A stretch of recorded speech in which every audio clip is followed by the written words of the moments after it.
This is the Regal Imports News for March 2023.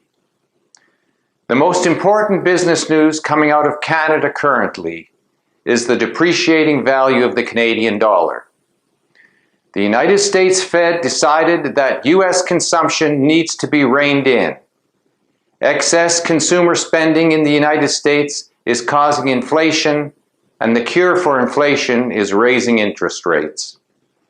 Increasing interest rates in the United States encourages international investors to move their money to U.S. funds. The conversion of international money into U.S. dollars causes the dollar to rise against world currencies. Canada has already raised interest rates, and our economy has slowed down.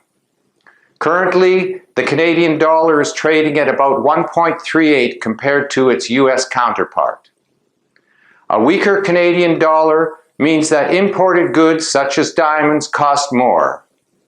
RBC believes that there is a good chance that the Bank of Canada will not need to raise interest rates again this year, as economic conditions are reacting as expected to previous interest rate hikes.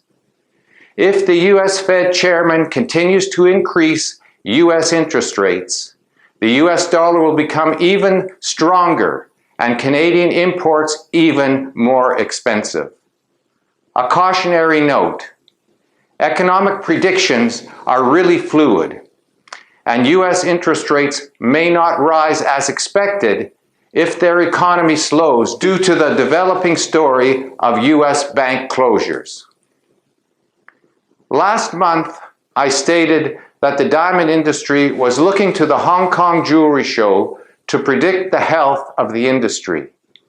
Many exhibitors left the show disappointed.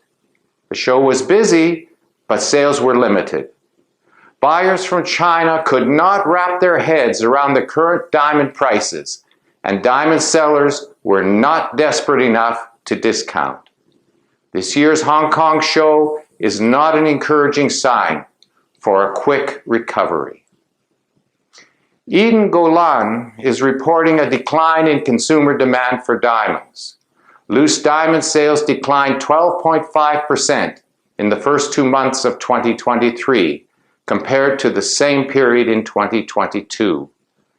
There is good demand for diamonds below $500 and higher priced diamonds over $50,000. Eden goes on to say that looking at the whole of 2022, branded diamond sales were slashed in half by number of items sold, and total value was down by 32.3%.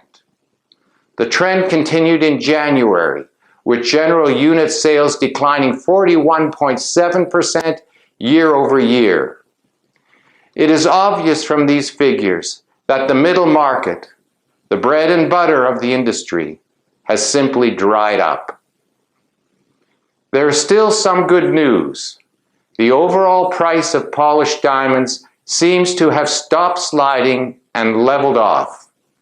Rough prices are stable except for very small rough. De Beers raised the price of rough that produces the smallest melee by 30% during the last few months.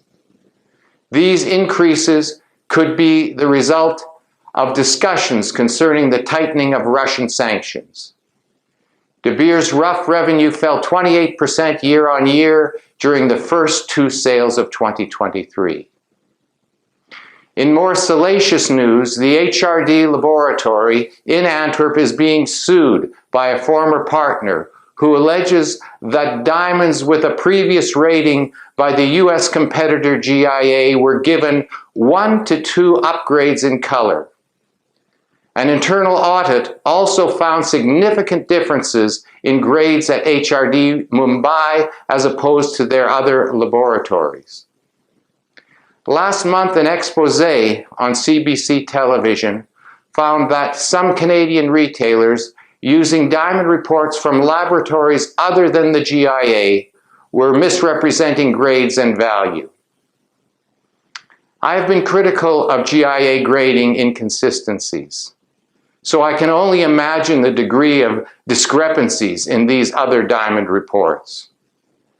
No business can afford to gamble with their reputation if they wish to remain respected and responsible members of the jewelry community. And that's the Regal Imports news for this month, and I thank you very much for watching.